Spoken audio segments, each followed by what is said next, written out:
খেলা তো শেষ প্রথম 4 ওভারেই।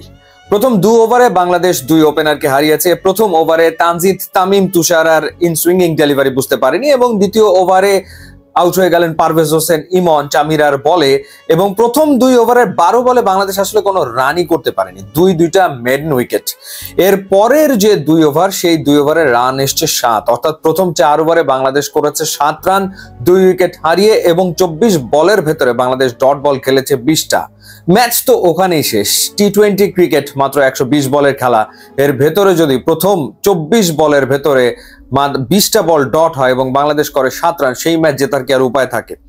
এরপরে দাঁড়াতে পারলেন না তাওহিদ হৃদয়, রান আউট হয়ে গেলেন। লিটন কুমার দাস তিনি চেষ্টা করছিলেন কিন্তু হাসারাঙ্গার বল বুঝে উঠতে পারেনি। শেখ মাহাদিও হাসারাঙ্গার বল বুঝে উঠতে পারেনি। হাসারাঙ্গার এই গুগলি কবে আসলে বাংলাদেশের ব্যাটসম্যানরা বুঝে উঠতে পারবে, সেটা একটা বিরাট প্রশ্ন। 53 রানে 5 উইকেট নেই, তো ম্যাচ তো হারা হয়েই গেছে। এরপরে জাকের আলী অনিক এবং শামীম পাটোয়ারি তারা একটা পার্টনারশিপ করেছে 6ষ্ঠ উইকেট জুটিতে, রেকর্ড পার্টনারশিপ, সেটা 86 রানের এবং দুজনেই খেলেছেন 34টা করে বল। 34 বল খেলে জাকের আলী অনিক করেছেন 41 রান এবং 34 বল খেলে শামীম পাটোয়ারি করেছেন 42 রান, যার কারণে 139 করে বাংলাদেশ 5 উইকেট হারিয়ে।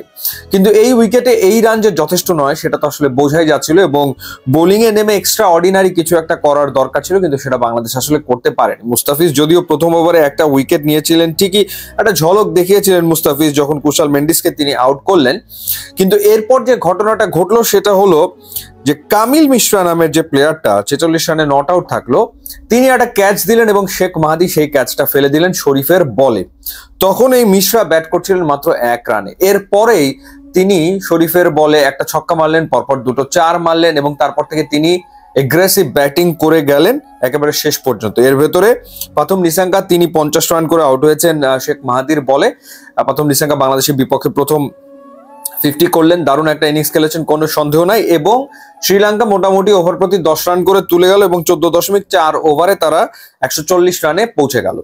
সো বাংলাদেশ শ্রীলঙ্কার কাছে যে শুধু হারলো ব্যাপারটা তা না, আসলে বাংলাদেশের সুপার 4-এর খেলাটা অনিশ্চিত হয়ে গেছে, কারণ রান রেটটা বাংলাদেশ ডুবিয়ে দিয়েছে। 6 উইকেটে ম্যাচ জিতেছে শ্রীলঙ্কা এবং তারা খেলা শেষ করেছে 15 ওভারে। সুতরাং এখন বাংলাদেশ শেষ ম্যাচটা খেলবে আফগানিস্তানের বিপক্ষে। সেই ম্যাচ বাংলাদেশকে শুধু জিতলে আসলে হবে না, এখন তাকিয়ে থাকতে হবে যে শ্রীলঙ্কা যাতে হংকং এবং আফগানিস্তান 2 দলের বিপক্ষেই আসলে জেতে, তাহলে বাংলাদেশের সুপার 4-এ খেলার সম্ভাবনা থাকবে। আদারওয়াইজ রান রেটের অবস্থা বাংলাদেশের একেবারে শোচনীয়।